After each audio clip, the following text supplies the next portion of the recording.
Welcome to r/entitled people, where we share stories from your lives about people who think the rules don't apply to them, and they should get what they want.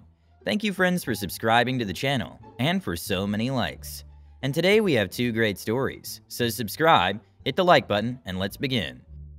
The first story: quit in the middle of a busy shift on my first day, because they demand the impossible and don't care about me.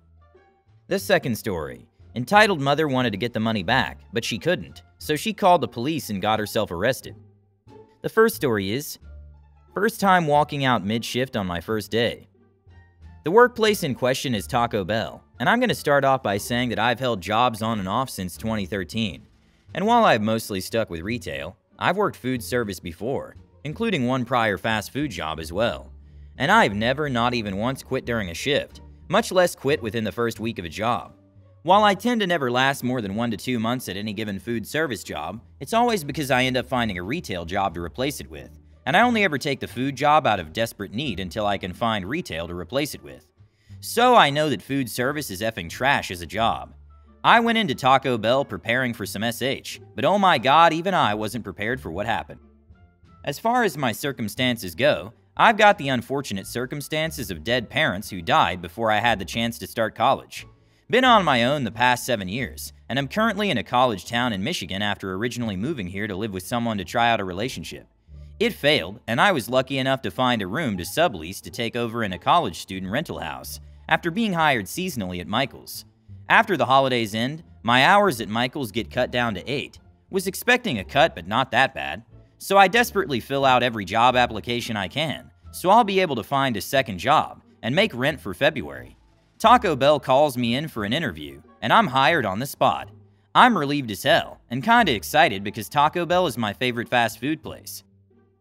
During orientation, manager seems pretty friendly and chill. I find out I've got 30 hours this week, and I'm even more excited. Ignoring the red flag when the manager tells me she just gave me the hours of a guy who quit last week, and that 2 people in total quit last week. I find out I work later that night after orientation. Effing sweet. I needed to work ASAP to get my rent money for next month. I'm feeling pretty good about this. And I mean, it's food service. I've worked it once before. It's easy as F. Surely they'll just put me on the lobby register or the food line since I have experience with those. So I come in for my first shift, and of course they want to stick me on the GD effing drive-thru. Of course. Well, whatever. I did a little bit at another fast food place, Zaxby's, and it wasn't that bad. So at first they just have me take the people's change and hand them their orders and drinks while my trainer sticks to taking orders and filling drinks. But holy hell, it's pretty busy despite being a weekday. I'm finding that it's taking everything I have just to focus on handling the customers at the window, because even that requires a bit of multitasking. And I'll say it right now that I'm not a good multitasker. I already feel that I'm at my limit as far as that goes when it is this busy. But at Zaxby's, when there's a customer at the window that needs to be taken care of, and a car pulls up to the drive-thru, a second person always hops on to take their order so the other person can focus on the window customer. So surely there are always 2 people on drive-thru at Taco Bell if it's this busy, right? That's literally the only way I could imagine anyone could handle it, because I'm already at my multitasking limit. I'm just taking care of the window because there's a constant flow of customers. How the absolute F would I be able to handle taking orders when I'm also having to talk and listen to people at the window, take their payment, make their drinks, hand them their drinks, and make sure I give them the right order? If the flow's this constant, who the F could do all that at once? And then when things slow down a slight bit, my trainer turns to me. She says, "Wow, tonight is really slow." What? This is slow? By the way, this is normally a 1-person job. Excuse the F out of me? I ask her, even when it's this busy. There's only 1 person on drive-thru normally? She says yes. Excuse me, what? Alright, time to hold the F up. Who could handle doing everything on the drive-thru when it's even this busy? What sort of multitasking god is this girl and anyone else who can do this? And to top it off, she mentions that drive-thru time is very important, and that even with the 2 of us working together at the moment, we're still below our targeted time, so we've got to try and speed it up. What? I'm literally going as fast as I humanly can right now already, doing even half of the drive-thru position. This is obviously a position meant for a GD superhuman, not just a multitasking god, but someone with super speed on top of that. So after I'm informed of all this, I already know for sure I'm not going to be able to work the position by myself. No effing chance in hell. Not even after weeks of training would I be able to handle it all alone unless it's slow. I'm SH at multitasking to begin with, Answering the store phone while also checking out customers is like the limit of my multitasking capabilities. This goes far, far beyond that. It's incomparable. So I straight up tell the girl, look, could I get trained on food line or lobby instead? I don't have the multitasking ability to handle this drive-thru by myself, especially if this is a slow night. She just brushes me off saying, oh, you just have to get used to it. You'll get better with time. Girl, no. You don't understand. I'm actually SH at multitasking, and while I did get better from having to answer the phone while also being a cashier, I can tell that's my limit. I was diagnosed with ADD as a kid. Maybe that has something to do with it. Or maybe this level of multitasking is effing superhuman, who knows. So due to her brushing me off, I'm already thinking through the consequences of quitting in my mind. We get a few rude A customers too, and that really sweetens the deal because even in my other food job, rude customers came only a handful of times a month, not per shift.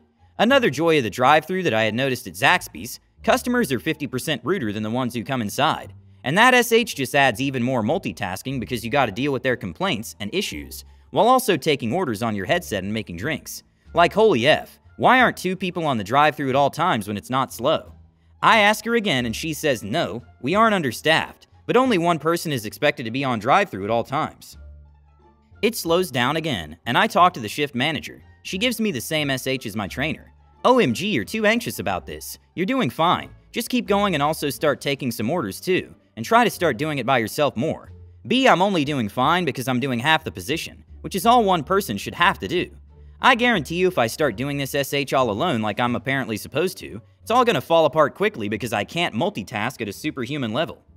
So I start taking some orders through the headset, and I absolutely confirm that I literally cannot listen to what they're saying, and it register in my mind, while also opening the window to take payment, talk, give drinks, and order to the customer at the window. If I could just wait until I finish taking the order to deal with the customer at the window, that might be fine too. But no, the drive-thru timer is too important. Did I mention it can be hard to comprehend what people are saying through the headset, and that they often have attitudes if they have to repeat? So at this point I'm like, yeah, this is an effing SH show. Even for food service, this is actually insane. And now I know why this Taco Bell's retention rate is trash.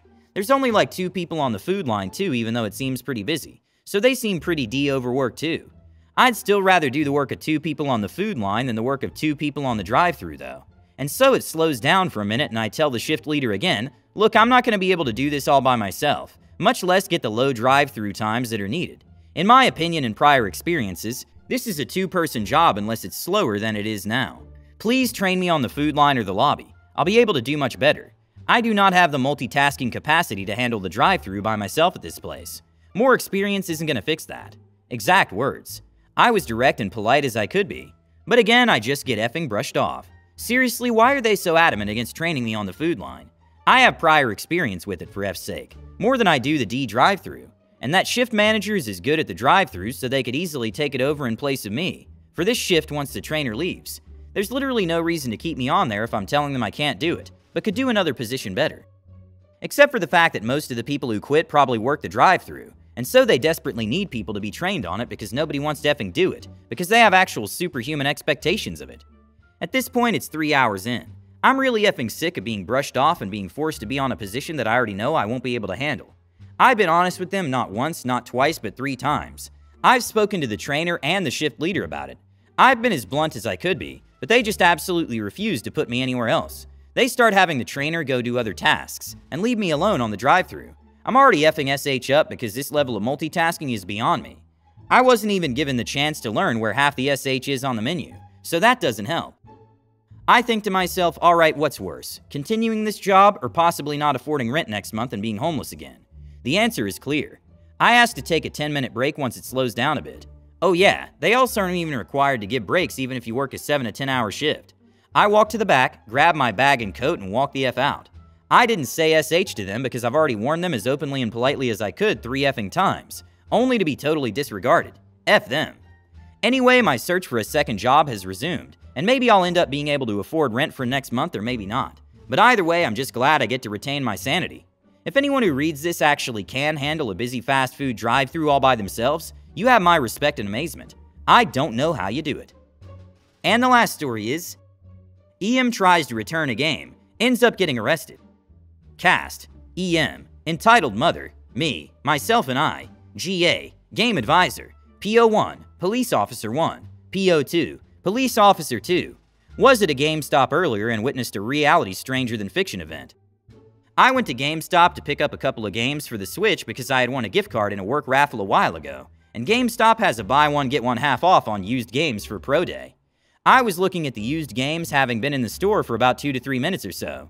There's myself, a couple of game advisors, and maybe 2 other customers. The Switch games are close to the counter, so well within earshot. GA. Hello, how can? EM. I'd like to return this game. I have my receipt. GA. Oh, okay, let's take a look. GA takes the game and receipt and looks it over. GA. I'm sorry, but we don't take returns on new games once they're opened. You can trade it in for cash or credit, though. EM. But I have my receipt. GA then goes on to explain their policy on how they can't give a return on a game sold as new if it was opened. EM. That's not right. I paid over $60 for this and my son can't play violent games like this. I demand a full refund since you shouldn't have sold him this game in the first place. GA. I'm sorry you feel that way, but it's our policy. I can't. The system won't let me. At this point, I take an interest in what's going on since I grabbed Smash and Let's Go Pikachu. I have Eevee and was ready to check out. I get in line behind her and see she's trying to return Smash. Me. If you want, I could buy that from you for what you paid if that'll help. I was gonna buy it anyways. I worked retail before and just wanted this lady to stop pestering the GA, and I was going to get the game anyways, so figured everyone could be happy. EM. No thanks. This man needs to give me a refund and I'm not leaving until I get one. It's worth noting that she's calm, hasn't yelled, and so far has been rather amicable in her tone, if a little thick. Me. Okay. I look at the GA with a sorry I tried. He shoots back and I know thanks smile. EM. Why are you smiling at her? Listen, I just want a refund. Can you do that or not? GA. I cannot. If I could, I would. EM. Fine. EM leaves with her game and receipt. End of it, right? Not exactly. I check out, and since it's slow, I ask if they don't mind me chatting for a while since I'm bored and need social interaction to help with my speech and listening skills. Doctor's orders. After about 10 minutes, EM walks back in, followed by PO1 and PO2. I'm assuming she's claiming they're defrauding her, etc. PO1 is talking to GA while PO2 is talking to EM. GA asks me to stick around if I can since I'm a witness, so there's a neutral third party, and I was kinda involved in the exchange. Sure, no problem. I wasn't watching what was going on and was texting my sister when I hear, EM, why are you arresting me? What did I do? My ears perk up and suddenly I'm paying attention. PO2. Dispatch said you have a warrant for check fraud, ma'am. EM starts to get combative, so PO1 comes over and they manage to get her cuffed and escort her to their car. GA and I just look at each other like instant karma. We exchange a smile and afterwards I give my statement. Then PO1 finishes with GA, gives him a police report and they're gone. GA and I exchange numbers and I get some tips from him for Smash and I head home. I hope you enjoyed these stories. Don't forget to hit the like button and subscribe to the channel.